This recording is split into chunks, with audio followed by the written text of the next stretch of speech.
Hi, I'm Dr. Beverly and Thompson. I'm an associate professor in sociology over at Siena College in Albany, New York. And I'm here today with my colleague and friend, Anthony Paul Farley.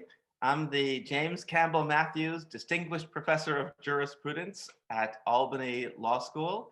And I'm here with my colleague and good friend, Beverly, to talk to you about the new Jim Crow, mass incarceration in the era of colorblindness. I have the book here with me. I have the new version and you have the older version, right? It's just reprinted after 10 years. She first published it in 2010 and now it's 2020. So I thought this was really interesting to talk about, especially for you and I, because I'm a sociology professor, criminology is a big field in sociology, and you're a law professor. And so we're coming at it from those two approaches. And so that's really interesting to provide those kind of perspectives. And both of us teach this book in our class. I use it in a criminal justice class. You use it in a law class. So it'll be really interesting to just talk about the different ways we approach this book. So I would just ask you, like, how do you use this book in your classes? What classes do you teach, and how does it help your class and your students? So I've used this book, obviously, in the class I teach on the new Jim Crow. I've also used it when I've taught criminal procedure. Cornel West has described this book as a Bible for a new social movement in early 21st century America. And so I think whether one follows her argument completely or in part, it's necessary to engage in that argument if we're going to talk about the kind of nation we've been, the kind of nation we are, and the kind of nation we have it within ourselves to become. And this is an important distinction, especially for us to consider now, in 2021, where we've gone through different, we have the term is out there in society now, like abolish the police or defund the police, or more reformist approaches. And then we have Biden as president and his history, and of course the vice president working in the criminal justice system. But in our society at large, outside of these specialists like ourselves, there's a confusion, and the general public doesn't understand the distinction between reformism, abolition, defund the police, making moderate reforms to the larger system. I think that's right. I think it's really important for us to make that distinction and to make it at the get-go so people can sort themselves out, particularly since challenges to the system that are fundamental are the ones that the system is in place to render illegible, mm-hmm. right? Incoherent. So when people say abolish the prison, abolish the police, as people who are researchers, we can point out we haven't always had police. We haven't always had prison. It's entirely possible to defund, disarm, disband, and deprogram, right? And each of those elements invites other questions. What do you mean by defund? Well, let's spend the money, which is actually infinite when you look at money we spend on aircraft carriers. Let's spend even the money that's apportioned right now. Let's spend that on social workers, and social workers under a new dispensation, not tired, weary, overburdened social workers, but social workers that are part of a set of new institutions, perhaps, that are looking to win, like not wage war on poverty, but just not have poverty. And Michelle Alexander talks about her background within the criminal justice system, and that she came to this topic very reluctantly, and she didn't want to come to these conclusions that she came to in her book. Can you say more specifically about what her background is within the criminal justice system? As I recall, I'm recalling it now. She was an NAACP Legal Defense Fund. And her partner was a prosecutor. Okay. I should say, just to make sure no one brings this up and points to me with an accusation, I was a federal prosecutor for 3 years and 2 weeks in the largest prosecutor's office in the country, the United States Attorney's Office for the District of Columbia. So that gives you quite a perspective then. You have some insight into this other side. When I talk about the system, I know exactly what I am talking about. They hired me. They were reasonably happy with me. I served my time. And you were mentioning prison abolition. And so, you know, Angela Davis is an example of a prison abolitionist. She's written books on the topic of abolishing prisons as a system. And so that definitely points, you know, to a different perspective than where Michelle Alexander is coming from in this book. Yes, that's right. So I think prison abolition is something, I think it's important to emphasize it, you know, just as you said, Beverly, we're talking about this now in 2021 after the George Floyd uprisings, right? There was a brief moment, and there are all kinds of people working actively to forget that brief moment in which abolitionism was made legible. I think, you know, an important statistic that she includes in this introductory is that, you know, the explosion of the criminal justice system, because she's saying in less than 30 years, the US prison population exploded from around 300,000 to more than 2 million, with drug convictions accounting for the majority of the increase. So this is post 70s. Well, maybe we can talk about it, this explosive growth that she talks about in the introduction, by discussing what it is that almost happened in the 1960s. So in the 1960s, when groups like the Black Panther Party for Self-Defense or the Weather Underground organization were talking about the American prison system as evidence of an empire gone mad, as totalitarian rule over third world peoples here within the empire itself. The system was almost a mere 1/10 of the size it is today. She also talks about how the racial caste does not require racial hostility or overt bigotry to thrive. They only need racial indifference, and therefore the system can go forth by changing to this colorblind language then. Everybody today, no matter how racist, describes themselves as not racist. Like, the people will even say, build a wall, I'm not racist. They'll say ban Muslims, I'm not racist. They'll say shithole countries, I'm not racist. They'll say I voted for Trump, but I'm not racist. So no one is racist today. Everyone is an anti-racist. And if you leave it at that, you have to conclude that what the segregationists and slave masters used to say about Black people must be true. Because look, they're still on the bottom and nobody's racist. So what's happened is the daily functioning of the system has made any individual assertion of racist anger or distaste superfluous, right? It's just— What's the legal threshold then for something to be considered like a overtly racial hate crime or whatever?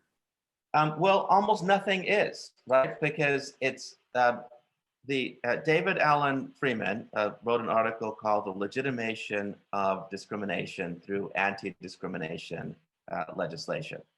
The idea was that most anti-discrimination legislation is designed to work this way. If you, the victim, can prove that the perpetrator did what he or she did to you because of, not merely in spite of, your race, then you have the possibility of winning your discrimination claim. Well, the rebirth of caste, as she says, and so we're transitioning from one system, slavery originally, then Jim Crow, and then the new Jim Crow. And you're talking about this, like, you know, the cultural context of why does the prison system explode at this particular time? And so we have the civil rights movement, and these changing currents in society. And so how does the prison system then build at this particular time? And then we can talk about more of the specifics of how, like she talks about that, just how the system works together. Fantastic. Well, look, we talk about systems theory. Another way to describe maybe we should kind of more explicitly and quickly talk about just those three categories that she's trying to set up of saying, from slavery to Jim Crow to the new Jim Crow. Like, how would you put that in a nutshell? I would say from slavery to segregation to the new Jim Crow is described as a kind of movement, as a kind of progress, but it isn't. Slavery is white over black. Segregation is white over black. The new Jim Crow is white over black. We have moved from white over black to white over black to white over black. Characterizing it as movement is wrong. We've stayed in the same place, but created always the illusion of movement. So it's white over black, but what is changing then? Well, I think for her, she means first, there's a system of slavery. I think she thinks segregation is somewhat of an advance over that, but still a problem. And I think that she believes that the new Jim Crow is an advance over the old Jim Crow, but still a problem. And so how does that social context then set up the drug war in this new transition, this new development? Drug war is fantastic for this, right? Because we're having a war on something that Americans like to do equally. Like, the drugs transcend race. Like, Americans love their drugs. You can talk about that then. Like, why does the drug war come about? I mean, were drugs this big exploding problem that they had to get a clamp on? Like, what initiated this move? We don't really perceive drugs as a problem. Otherwise, we would perceive them as a problem on university campuses and elite university campuses, and we don't. What is that? What accounts for this explosion of the system of mass incarceration, as she used the term? Well, look, Nixon was elected by angry white Americans who were afraid that the promise of fairness of the 1960s would in fact be delivered. Maybe one could tell the story this way. April 4, 1967 was an important date. It's the date Martin Luther King came out against the war in Vietnam, unifying the older civil rights advocates with the younger Black Power advocates. He describes capitalism, racism, and militarism as three facets of the same thing. He says that you can't get rid of any one without getting rid of the other two. He describes himself as a man of peace, but he says that we all have to side with the barefoot peoples of the world who are rising up against American imperialism. MLK knows at that moment he's signing his death warrant. This is why on April 3rd, 1968, he's able to say, I've been to the mountaintop, longevity has its place, and so on. On April 4, 1968, when he's assassinated on the anniversary of his coming out against the war, 200 American cities are set on fire by actual revolutionaries who think that change can come. Richard Nixon, an angry white America that never wanted a civil rights movement, that was only forced to do it because of Cold War imperatives, right? Like, third world countries were effectively rising up against their colonial masters. America couldn't be the leader of those newly independent nations if the South was going to make itself famous for segregation. So the segregationists had to be stopped if we were going to lead the newly configured free world. But those global imperatives didn't stop the rest of white America, and they didn't stop Nixon from running on law and order and getting votes. Nixon's idea, brilliant and evil, was a buy-off. And so I think that running on law and order and also on the bourgeoisification of a certain element of the Black elite enabled Nixon and the others to expand the police state wildly beyond its borders. Well, underneath all those arguments are always just the distinction between the group and the system and the individual. And so we talk about just how, individuals, we're talking about a systematic oppression and different systems that maintain their power and privilege and the different groups that benefit from that. But that goes back to our thinking about racism as an act of individual bigotry rather than these kinds of systems that people benefit from and stuff like that, right? I think that's right. And we don't think about we think about the individual in the wrong way. Things are individual, of course, but they're not only individual. And I think we think of them as only individual, as if we're just making stuff up. It's important to point out because people get confused, like, all women are not feminists, like, and men can be feminists, and it's just that white people do benefit from this group of white supremacy, and that being an anti-racist is an act. It's an effort. It's, you're doing something. You can't just say I'm not racist. It's what are you doing? What are you putting your efforts into? What are you denying? Who are you propping up, and so on. I think that's right, and I think that we even have to, there are things that we may be propping up all the time, right? And then we have Reagan following this and his conservative revolution that continues on these trajectories of this policies on criminal justice. What was Reagan's part in it? Right. Well, we can talk about Ronald Reagan, right? The beauty of Ronald Reagan is that now everybody acts like he was a decent person. Ronald Reagan rose to prominence during the McCarthy era. He was one of the people that was willing to name names of supposed communists in Hollywood. That was his rise to prominence.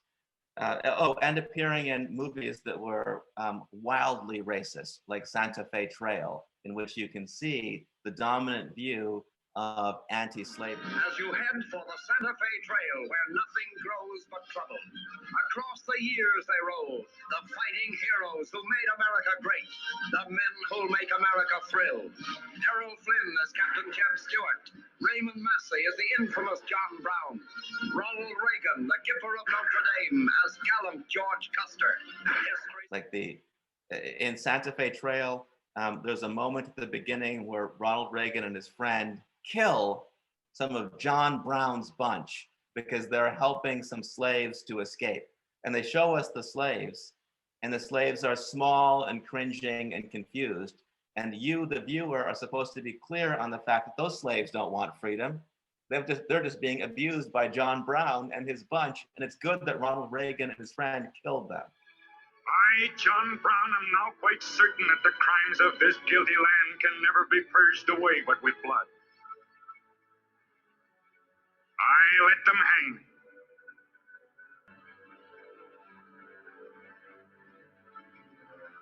So Ronald Reagan, movie actor, rose to prominence that way. At Cal Berkeley, he was famous for stomping out free speech. And that kind of pornographic material that Ronald Reagan supplied, most white voters found irresistible. Ronald Reagan began his first successful presidential campaign in Philadelphia, Mississippi, speaking about states' rights. Philadelphia, Mississippi is known for only one thing, the civil rights mutilation, the mutilation of civil rights workers, Schwerner, Goodman, and Cheney.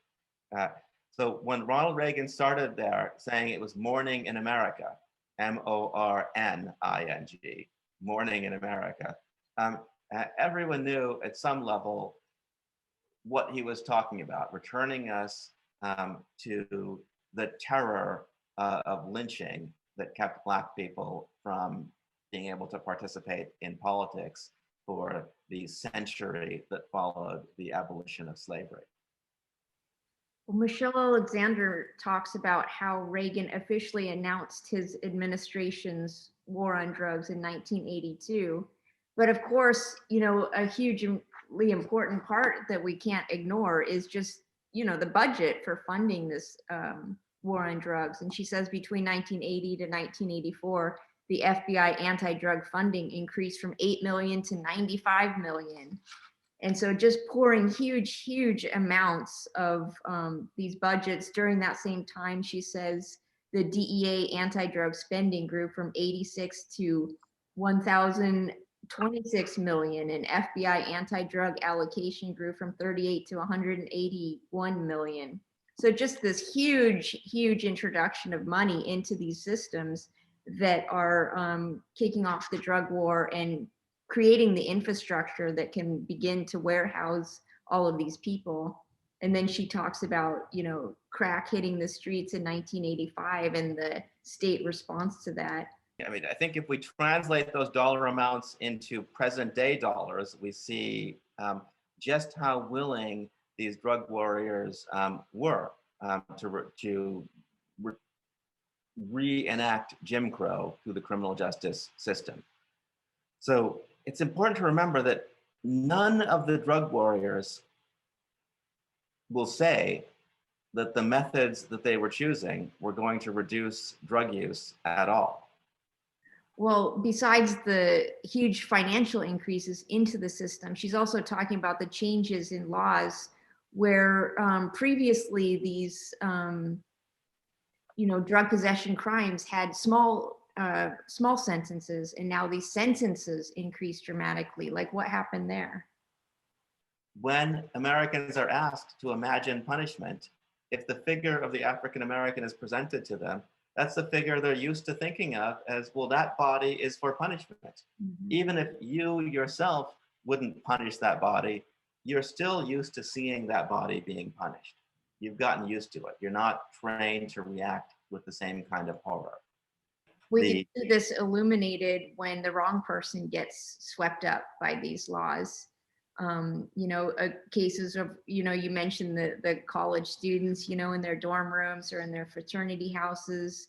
You know, we can think of these isolated cases where, you know, some young white girl got caught with enough LSD to go away for life imprisonment, and suddenly the system was like, whoa, you know, like maybe this is, we don't want to ruin someone's life over this.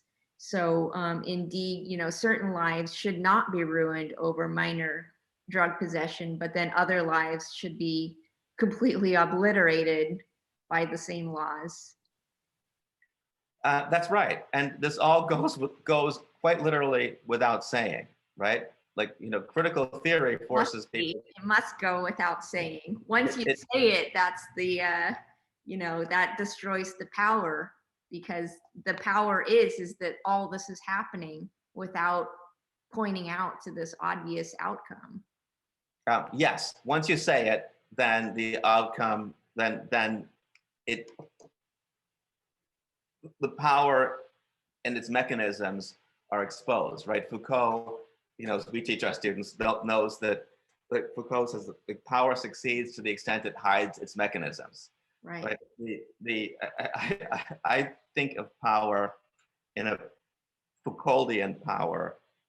In the lockdown chapter too, she's talking about the role the Supreme Court has, you know, the opportunity to facilitate the drug war, she says, and she highlights some of these Supreme Court cases and talks about the Constitution, the Fourth Amendment, the 14th Amendment. And I know in the classes that you teach, you really have your students talk about specific Supreme Court cases that were really important to this development. So can you just talk about the role of the Supreme Court in facilitating the drug war, as she says?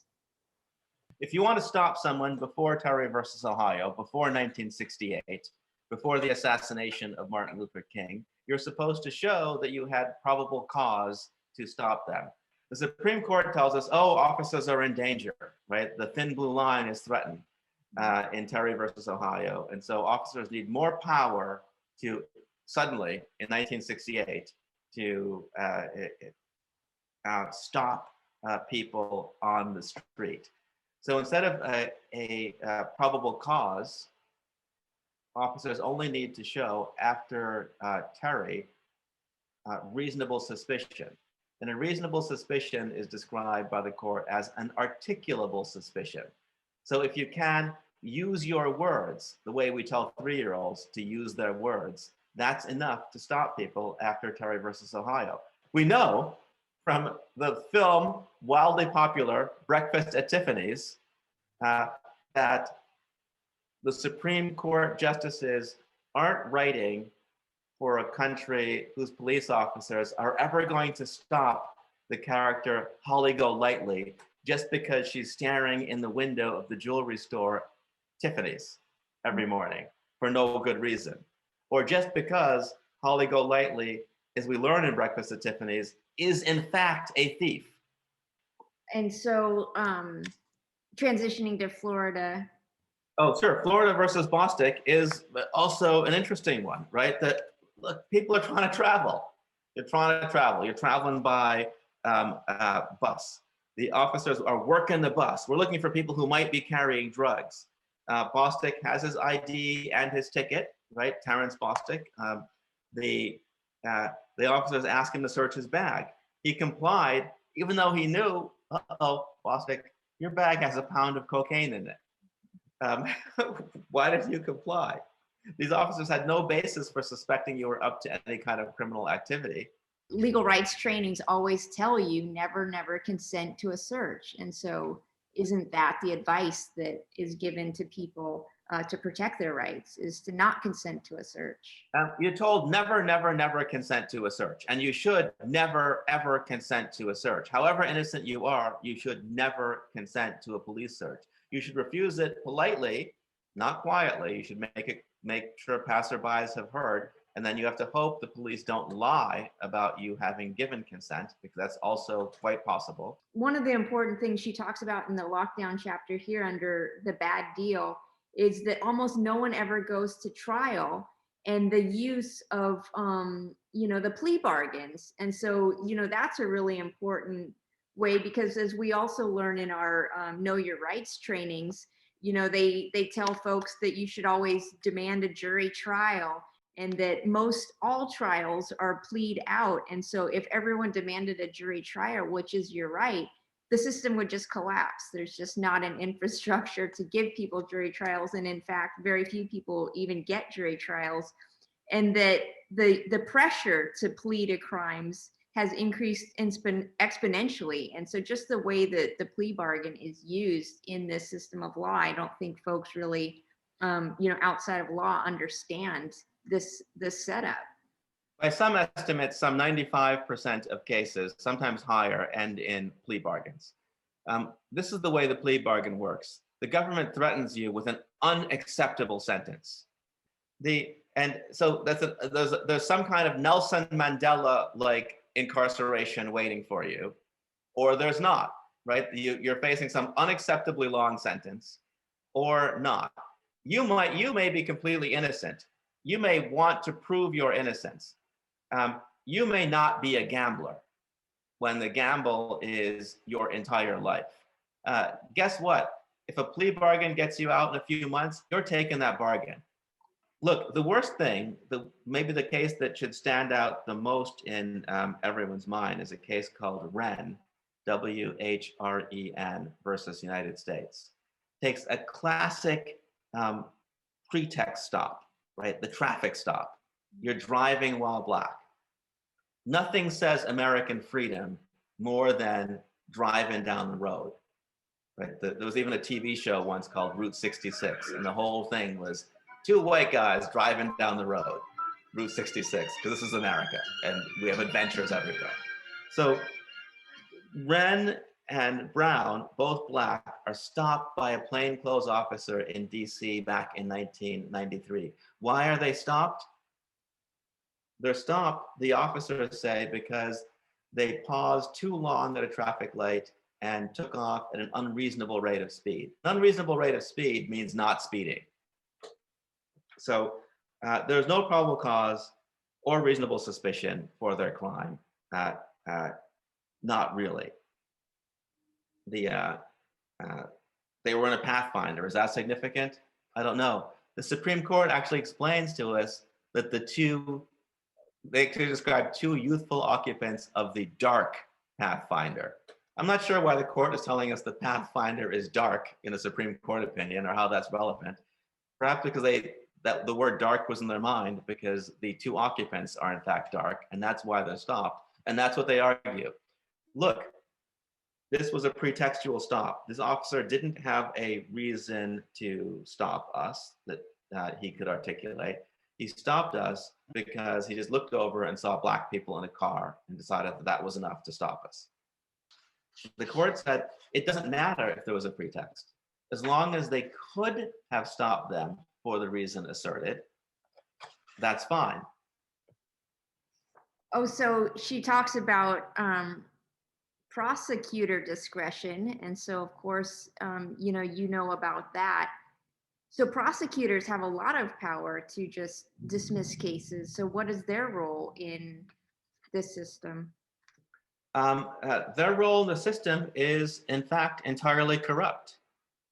It says that few rules constrain the exercise of prosecutorial discretion. The prosecutor is free to dismiss a case for any reason or no reason, regardless of the strength of evidence. The prosecutor is also free to file more charges against the defendant than can realistically be proven in court. The American Bar Association standard of practice are purely aspirational. No prosecutor is required to follow the standards or even consider them. Yes, that's a huge part of it. And that's a thing that isn't going to get changed by reform. You're not going to change hearts and minds of like hundreds of thousands of individual police officers and individual prosecutors in this way, because it's not just prosecutorial discretion, remember. There's also great police discretion, as police don't have to arrest you just because they saw you committing a crime. They can let you go. And so you're saying, this discretion of the police officer, discretion of the prosecutor, and then you get into the court system. I mean, who was looked at, who was noticed in the first place to get swept up. Maybe they had to sweep up 100 people just to arrest 2 people. So this tremendous amount of money, effort that's going into creating this system. And then you get, you plea bargain out. They don't even get the, the trial by jury. But if this person by chance gets a trial by jury, then we have another situation of the jury. Who gets to be selected on the jury? Batson versus Kentucky, the court case that held that the 14th Amendment prohibits prosecutors from discriminating on the basis of race when selecting juries, is talked about as important because before then you could just say, I don't want this black person on my jury, and that was enough. But now you just have to say something else about them. I don't like this person because his shirt is buttoned all the way up, and that's odd. It could be just completely random. It could be completely random things as long as you make it seem completely random. So chapter 4, the cruel hand. So we've talked about all these strands of the larger socio-political context, the laws that were created, the Supreme Court rulings, the discretion of the police, the discretion of the prosecutor, plea bargains, and the jury selection. But in the chapter, The Cruel Hand, chapter 4, she's talking more about re-entry and the social context now of folks who are getting out of prison and trying to put their life back together. And they find that it's really pretty much impossible. Well, yes, I think she does a brilliant job of pointing that out.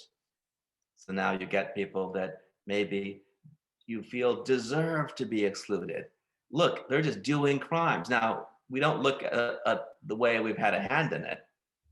And it doesn't stop with the prisoner themselves. She goes on to talk about, in the Cruel Hand chapter, in the larger context, she's talking about passing and family members. And so the stigma extends further than the person that was imprisoned, but to envelop their family. You mentioned their children.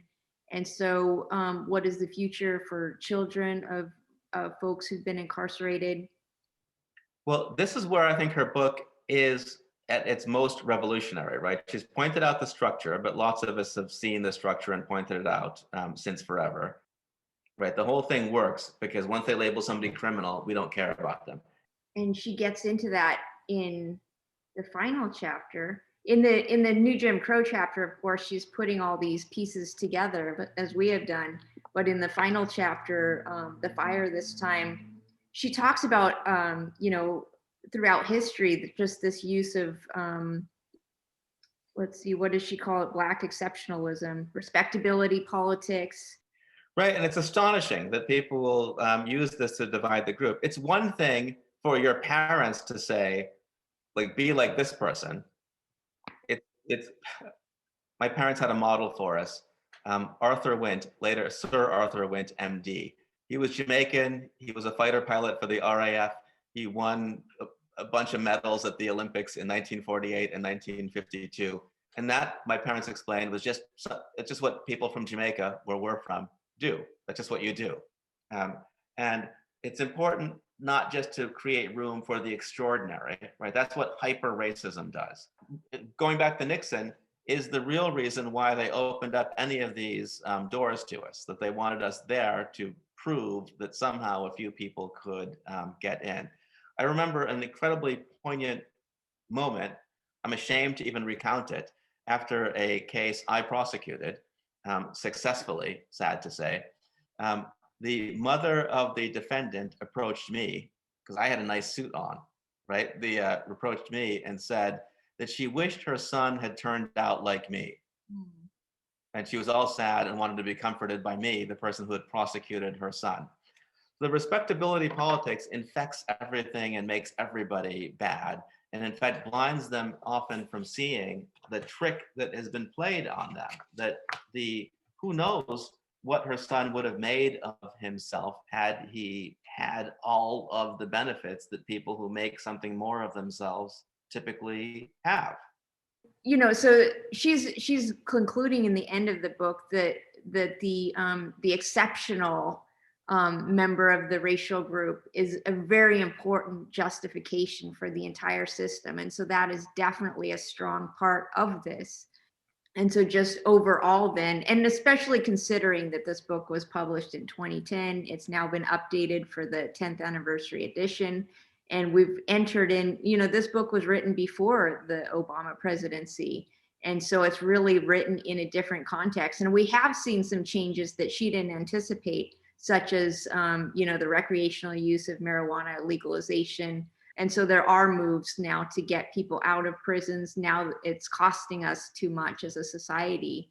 And so things have shifted. And so just thinking about, how do her theories apply to our current context and to what we are moving forward into, and what can we use of her book that will help us make these transitions in the near future? We don't need these prisons. We haven't always had them. We don't need this kind of policing. We haven't always had it. If we assume that Black and Latino people and whites so poor as to be conflated with Blacks and Latinos, if we assume those people are human beings, if we have faith in that, then we won't lose hope. We won't become possessed, and we'll find the wherewithal to get rid of the system that tries to prove the opposite. All right, well, we'll have to leave it there then. Thank you so much for this epic journey through Michelle Alexander's The New Jim Crow. All right, thank you, Beverly, for inviting me to talk with you about this.